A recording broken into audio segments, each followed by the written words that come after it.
तो इस क्रम के साथ अभ्यास करेंगे।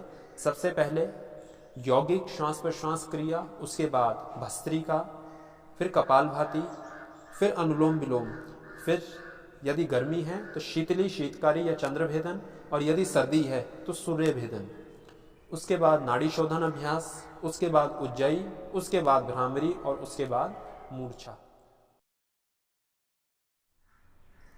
अक्सर अधिकांश लोग चिंतित या भ्रमित रहते हैं कि प्राणायाम का अभ्यास या सांसों का अभ्यास जब करें तो उसको किस क्रम से अभ्यास किया जाए। अर्थ, पहले कौन सा अभ्यास करें, उसके बाद, उसके बाद, उसके बाद और उसके बाद, इस प्रकार से कौन सा अभ्यास पहले करें और बाद में कौन सा अभ्यास करें। अभ्यास करने का ठीक क्रम क्या होना चाहिए।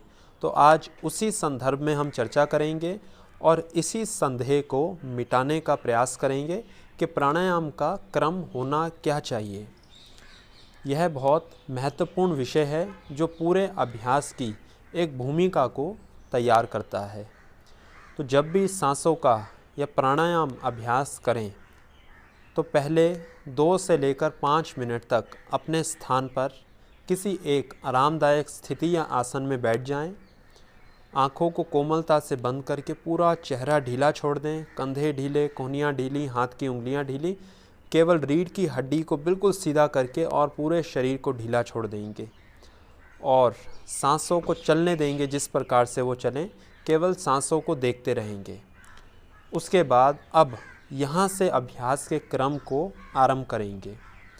सबसे पहले जो अभ्यास करेंगे वो है यौगिक श्वास प्रश्वास क्रिया, यौगिक डीप ब्रीदिंग।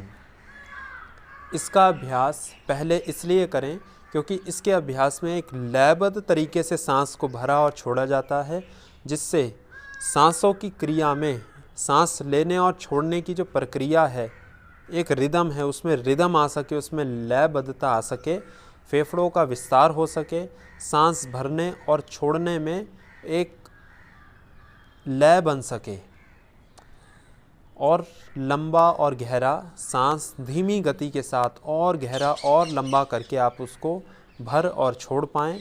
यह अभ्यास आपका सधते जाएगा, तब आगे वाले और अभ्यास आपको और ज़्यादा लाभ प्राप्त करेंगे। तो कुल मिला के यौगिक डीप ब्रीदिंग सभी अभ्यासों की एक भूमिका है या एक फाउंडेशन है। फिर इसके बाद अब दूसरे नंबर पे अभ्यास करें भस्त्रिका का। भस्त्रिका के अभ्यास में जब गति के साथ सांस भरा और छोड़ा जाता है फेफड़ों से नासिका मार्ग से, नासिका नली से बाहर, तब नाक के भीतर या नासिका नली में फंसे विजातीय द्रव या विजातीय तत्व नाक से बाहर निकल सकें। यदि कुछ पानी की बूंदें नाक के भीतर या नासिका नली में जमी हैं, वह वायु के दबाव से शरीर से बाहर निकल सके। फिर उसके बाद अगला अभ्यास करें कपाल भाती। तीसरे नंबर पे कपाल भाती असल में षट क्रम का एक अभ्यास है जिसमें शरीर की शुद्धि की जाती है। तो इस अभ्यास में वायु के माध्यम से नासिका मार्ग से शरीर की शुद्धि की जाती है। गति के साथ जब सांस बाहर इसमें छोड़ा जाता है तब पूरी नासिका नली में जो भी विजातीय द्रव, टॉक्सिन्स, विजातीय तत्व या पानी फंसा हो वह बाहर निकल जाता है। इसके बाद अभ्यास करें अनुलोम विलोम, जिससे पहले के 2 अभ्यासों से जो रक्त का संचालन बढ़ गया है, रक्त संचालन की जो गति है वह बढ़ गई है, हृदय गति बढ़ गई है, उसको संतुलन में आ सके, उसको आराम मिल सके। तो इसके बाद करेंगे अनुलोम विलोम, जिससे सांस लंबा गहरा रिदम के साथ हो सके और आप सांसों के साथ ठीक प्रकार से जुड़ पाएँ। अनुलोम विलोम के बाद यदि गर्मी का मौसम है तो उस मौसम में शीतली शीतकारी या चंद्र भेदन, इन तीनों में से कोई अभ्यास करें। और यदि सर्दी का मौसम है तब सूर्य भेदी अभ्यास करें। उसके बाद अभ्यास करें नाड़ी शुद्धि का, नाड़ी शोधन अभ्यास। उसके बाद करें उज्जयी। और उसके बाद करें भ्रामरी, जिससे मानसिक शांति, पहले सब सांसों के अभ्यास करके अब भ्रामरी का अभ्यास, जिससे अब मानसिक शांति का अनुभव हो सके और भीतर वायु के माध्यम से जो हमने अपने भीतर नस नाड़ियों की शुद्धि कर ली है, अब वहाँ पे सकारात्मक तरंगे या सकारात्मक ऑरे का निर्माण भीतर और बाहर हो सके। और उसके बाद फिर अंत में करेंगे मूर्छा अभ्यास। तो इस क्रम के साथ अभ्यास करेंगे।